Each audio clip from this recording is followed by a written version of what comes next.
Bismillahirrahmanirrahim. Assalamualaikum warahmatullahi wabarakatuh.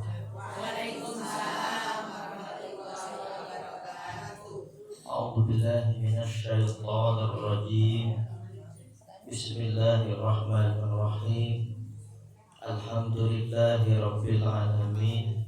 Wassalatu wassalamu ala sayyidina Muhammadin afdhaliz zakirin wa sayyidish syakirin wa imamil mursalin wa khatamin nabiyyin wa ala alihi wa ashabihi wa man salaka tariqahum ila yaumiddin, amma ba'd.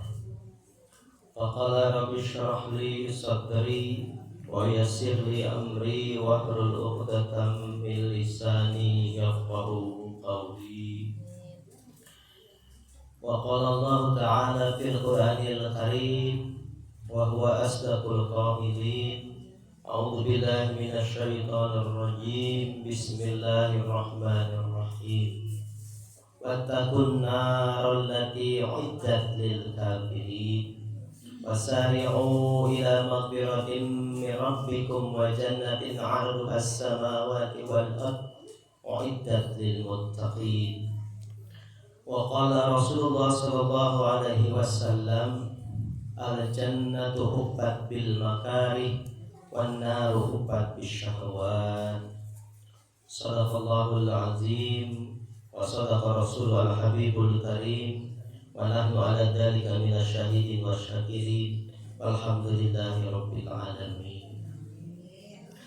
Alhamdulillah, puji syukur senantiasa kita panjatkan kehadirat Allah Subhanahu wa ta'ala yang senantiasa memberikan limpahan nikmat kepada kita semuanya dalam hidup ini. Salawat dan salam semoga senantiasa terlimpahkan kepada junjungan kita Habibana wa Maulana Muhammad sallallahu alaihi wasallam, keluarganya, para sahabatnya, dan kita sekalian umatnya sampai hari kiamat. Baik, kita awali seperti biasa kajian kita di pagi hari ini dengan melantunkan zikir Asmaul Husna. A'udzu billahi minasyaitonir rajim. Bismillahirrahmanirrahim. Ya Allah, ya Rahman, ya Rahim, ya Malik, ya Qudus, ya Salam, ya Mu'min, ya Muhaimin, ya Aziz, ya Jabbar, ya Mutakabbir, ya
Jamaah kajian kitab At-Tadhkirah yang dirahmati Allah Subhanahu wa taala.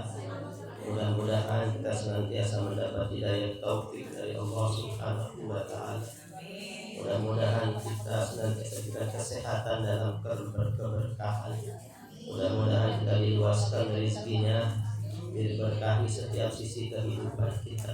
Mudah-mudahan kita nanti ketika kembali kepada Allah dalam gelar husnul khatim. Amin ya Allah ya Rabbal alamin. Kita masih dalam kajian surga, neraka, penghuninya dan sifat-sifat mereka.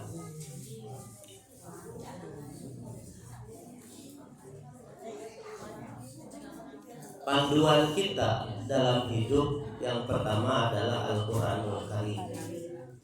Apapun yang bertentangan dengan Al-Quranul Karim maka harus diabaikan dalam hidup.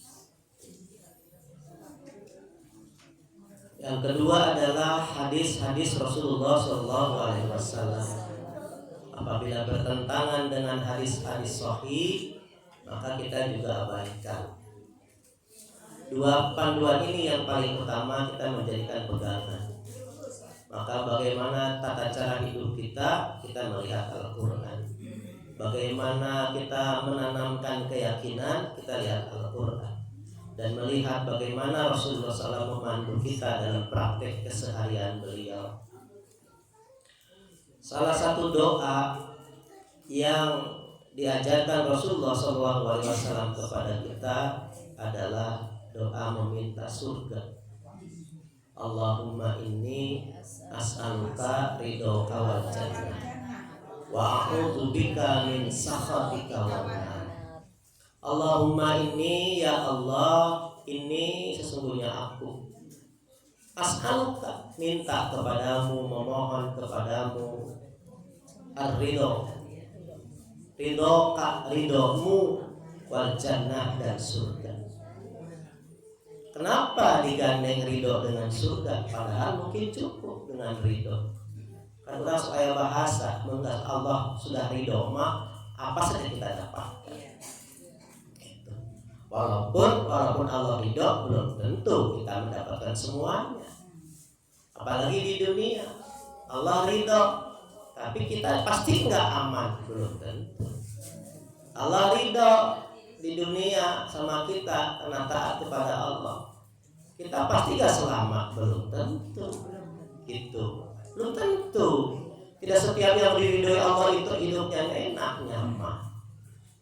Allah ridho pada para sahabat khulafaur rasyidin, 3 orangnya meninggal dunia dengan dibunuh.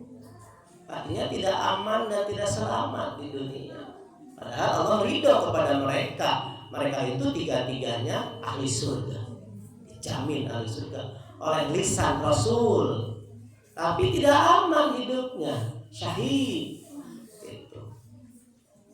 Makanya kita minta ridho, tapi juga dikuatkan dan minta surga. Itu dikokohkan. Kalau sudah dapat ridho Allah, dapat surga, harusnya cukup dong. Gak usah lagi ada doa wa inni wa a'udzubika min sakhatika wan nar. Dan aku berlindung kepadamu ya Allah dari murka-Mu, dari amarah-Mu, dan dari neraka.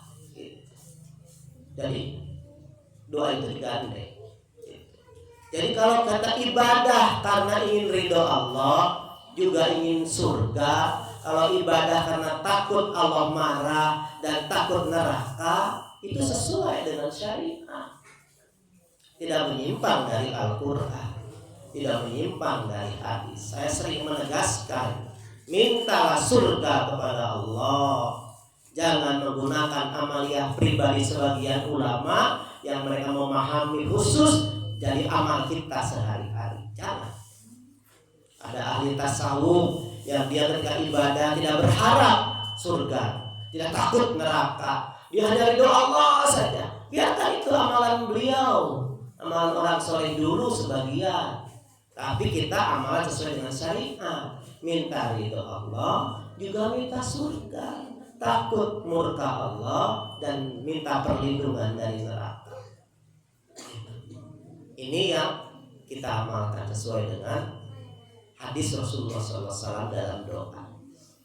Juga dalam Al-Quran, Quran surat Ali Imran 132, Allah Subhanahu wa Ta'ala menegaskan, wattaqun nar, dan takutlah kalian kepada neraka, allati uiddat lil kafirin, yang disiapkan untuk orang-orang kafir dan orang-orang mujrim, pendosa, di ayat yang lain. Itu.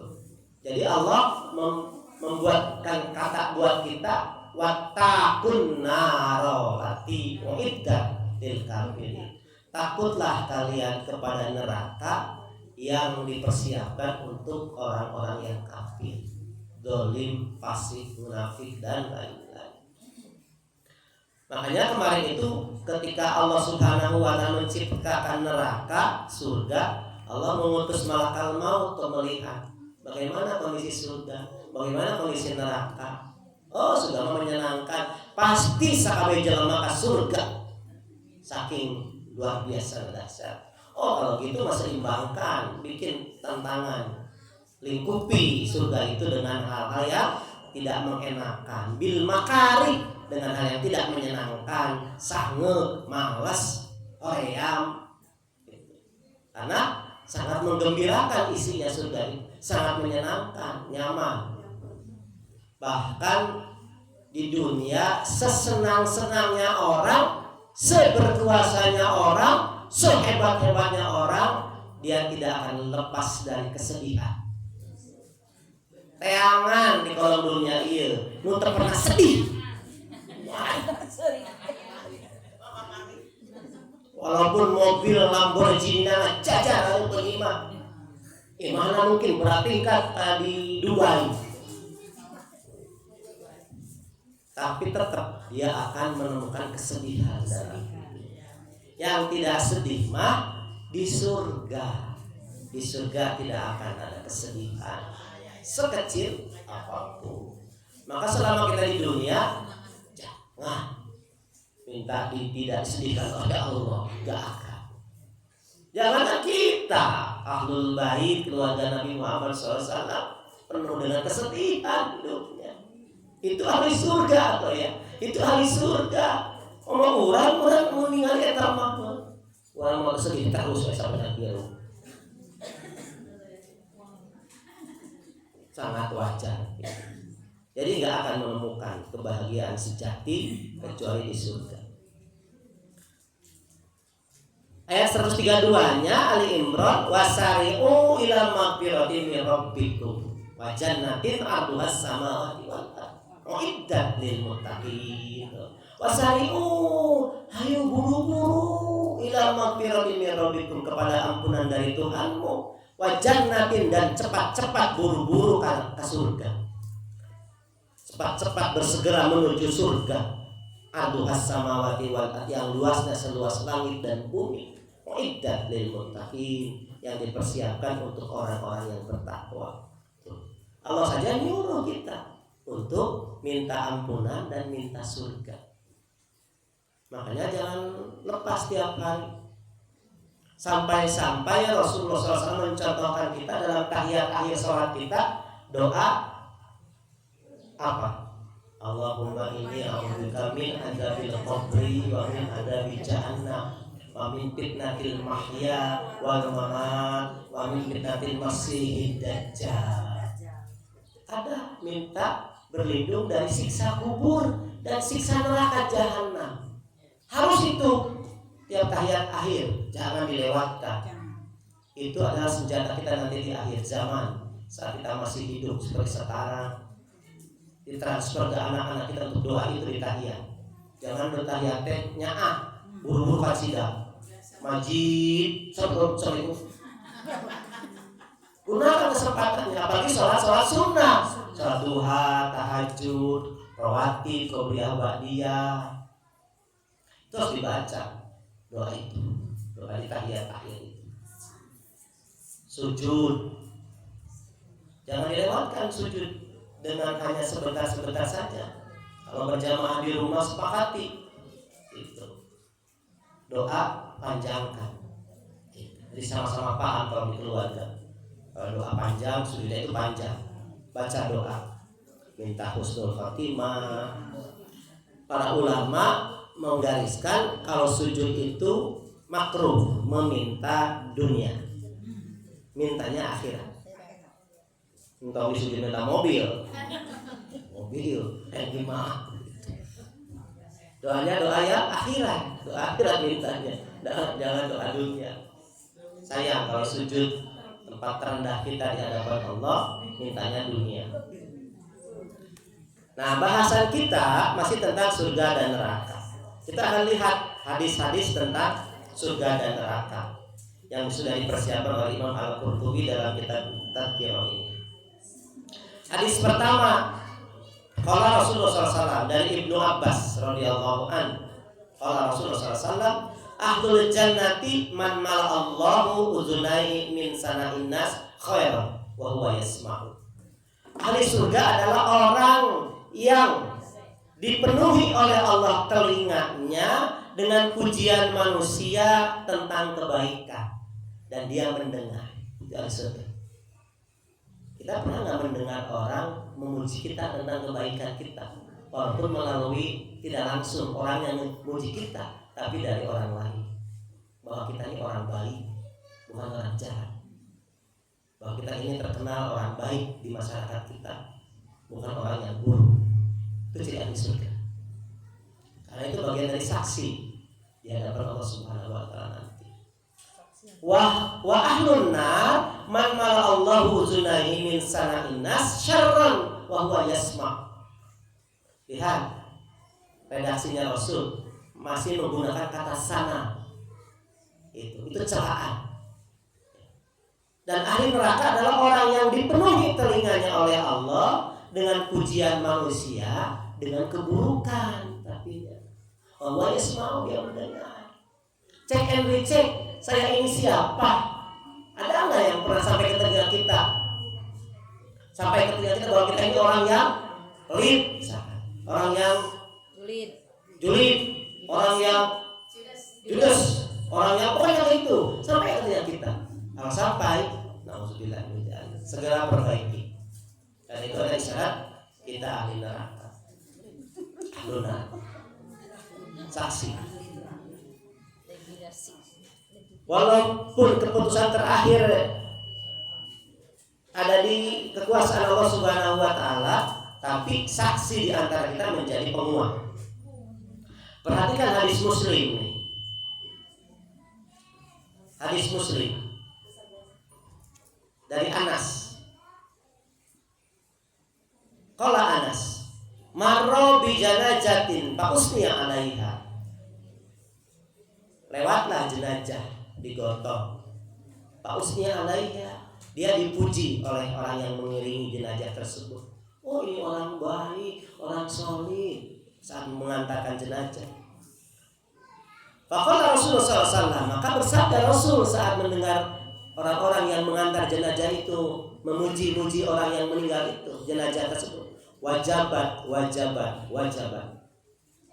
Kemudian berikutnya wa marra bi janazatin Usniya alaiha syarron.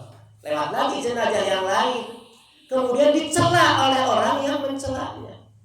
Mudah-mudahan diampuni, ini orang ini orang begini. Keburukannya yang disebut-sebut. Walaupun tidak boleh menyebut keburukan jenazah ya, tapi faktanya itu ada yang sahabat yang menyebutkan orang ini gini. Faqala Rasulullah SAW, wajabat. Faqala Umar, maka bertanya Umar radhiyallahu an, padahal ke abi wa ummi, demi ayah dan ibuku ya Rasul, marra bi janazatin fausni alaiha khairan faqulta.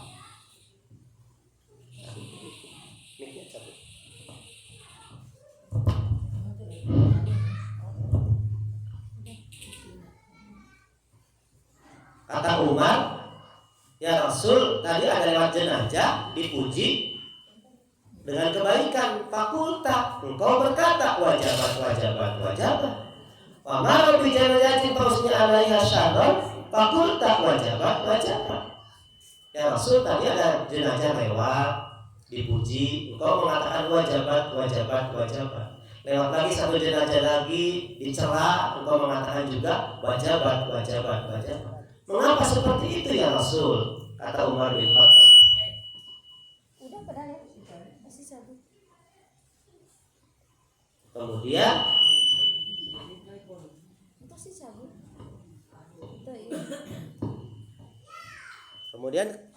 Kemudian sabda Rasulullah SAW. Tes. Halo.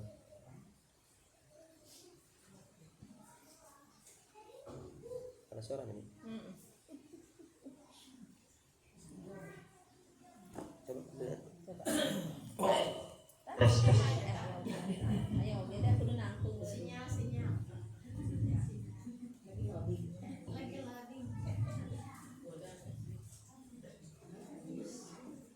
Tes.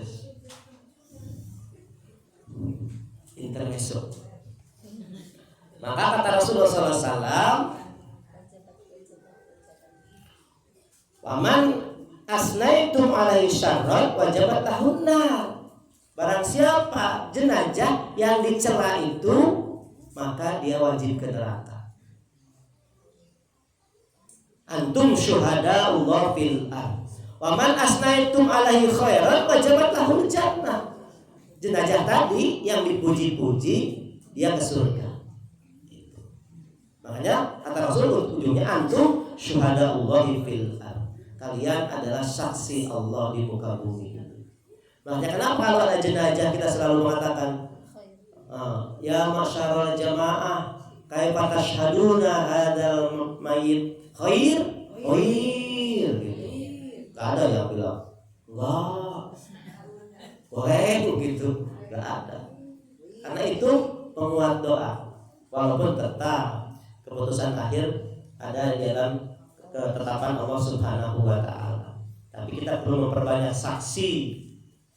Karena kalau orang disolati 40 orang dalam hadis Muslim sahih, kalau orang disolati 40 orang, 40-nya itu tidak syirik, tidak berbuat syirik, tidak musyrik, maka dia pasti ke surga. 40 orang. Maka ketika kita memiliki teman, carilah teman-teman yang memang akan hadir dalam pemakaman kita 40 orang itu. Di tempat kerja, di mana saja, di rumah, di mana saja. 40 orang, bukan sampai 40 orang, syaratnya tadi tidak musyrik. Dia tidak syirik kepada Allah Subhanahu wa taala. Artinya pasti harus orang-orang yang saleh. Bukan orang-orang yang tidak saleh. Itu ada kriteria di situ. Wa qalat Aisyah radhiyallahu anha. Nah ini, ya lihat. Ini hadis dari Aisyah. Al-jannatu darul asqiya wan naru darul bukhala. Surga itu tempat orang yang dermawan. Wan naru darul bukhala, dan neraka tempat orang yang pelit. Itu udah langsung ya. Kalaupun kita tidak melihat kriteria dermawan dan pelit itu seperti apa. Dalam bahasan kitab lupa kitabnya. Jadi standar ayat yang menjelaskan tentang ini. Lan tanalul birra hatta tunfiqu mimma tuhibbu. Kalian tidak akan sampai kepada kebajikan. Kebajikan itu lebih tinggi dari kebaikan, di atasnya. Al birru di atas khair. Kalian lan tanalul birra hatta tunfiqu mimma tuhibbu, tidak akan sampai kepada derajat kebajikan sampai menginfakkan apa yang kalian cintai. Makanya para sahabat imannya luar biasa. Abu Bakar hartanya semuanya diserahkan untuk fisabilillah. Umar bin Khattab diserahkan. Abdurrahman bin Auf sumurnya, ladang pertaniannya. Utsman bin Affan. Semua orang-orang sahabat yang kaya raya waktu itu tidak berhenti dari sekedar kaya, tidak kaya, tapi kemudian hartanya dialirkan. Makanya ada kata-kata kiasan dari ulama, harta itu seperti air. Kalau dia mengendap, diam, dia akan ada jentiknya, ada kuman, penyakit, keruh, dan tidak bagus untuk bersuci.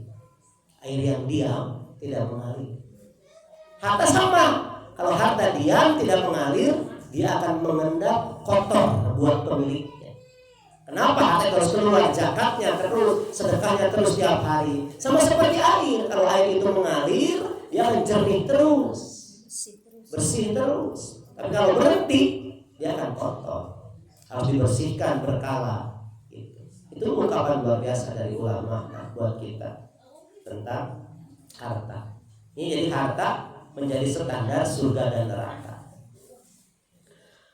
Kemudian waqala Zaid bin Aslam, amarakallahu ta'ala an takuna kariman. Allah menyuruhmu untuk menjadi orang yang dermawan. Fayadkhulakal jannah, maka Allah akan memasukkanmu ke dalam surga. Wa nahaka an takuna bakhilan, dan Allah melarangmu berbuat bakhil. Fayadkhulakan nar, maka Allah akan memasukkanmu ke dalam neraka. Wa dzakara Abu Naim al-Hafidh min hadis Muhammad bin Ka'ab al-Qadhi an Ibnu Abbas anna Rasulullah sallallahu alaihi wasallam qala, Rasulullah SAW bersabda, man ahabba ayyakuna aqwan nas falyatawakkal 'ala Allah. Barang siapa yang ingin menjadi orang yang kuat, maka bertawakallah kepada Allah. Berserah diri kepada Allah. Kalau orang tidak berserah diri kepada Allah, dia akan lemah, akan mudah rapuh dia. Ya. Sekarang psikolog juga menjadikan Al-Quran dan hadis sebagai dasar untuk mengkaji permasalahan-permasalahan psikologi, karena tidak akan lepas dari situ. Sudah lengkap dalam Al-Quran dan hadis. Yang kedua, wa man ahabba ayyakuna akraman nas falyattaqillah. Barang siapa yang ingin menjadi orang yang paling mulia di hadapan Allah, falyattaqillah, maka menjadi orang yang bertakwa. Takwa adalah derajat tertinggi di hadapan Allah. Wa man ahabba yakuna adnan nas falyakun bima fi yadillah awsaqu minhu bima fi yadi. Barang siapa yang ingin menjadi orang yang paling kaya, falyakun bima fi yadillah awsaqu minhu bima fi yadi. Maka percayalah kepada apa yang ada dalam kekuasaan Allah daripada apa yang ada dalam genggamannya. Itu, ya, itu orang luar biasa tuh, paling kaya. Orang yang paling kaya itu orang yang percaya dengan rizki dari Allah. Mau apa tuh ke rizki mah daripada apa yang ada dalam genggaman kita. Sering orang cukup rezeki mah, alhamdulillah, lupa dengan Allah Subhanahu wa taala. Besoknya habis itu rezeki. 2 hari kemudian hilang, 5 hari kemudian hilang. Itulah Allah Subhanahu wa taala. Ya, luar biasa, mampu mengambil apapun dari kita.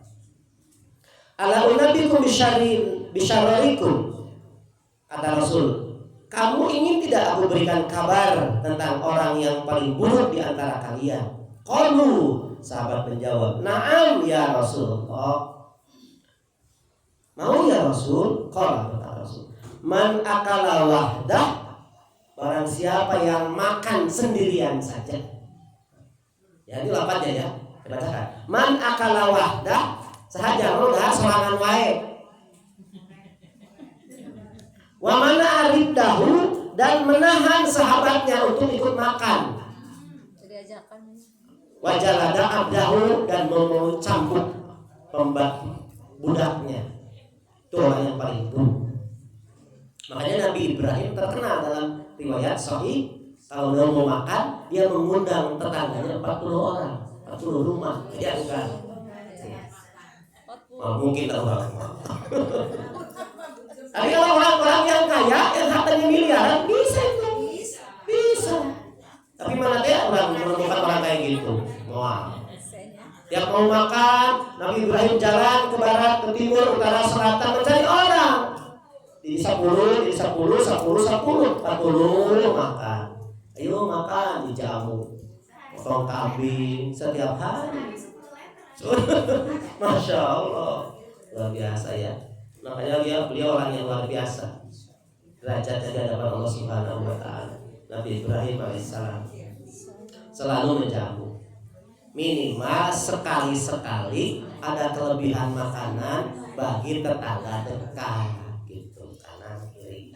Gak usah 40 orang, liweuh teuing piringna oge. Dinya saurang gitu.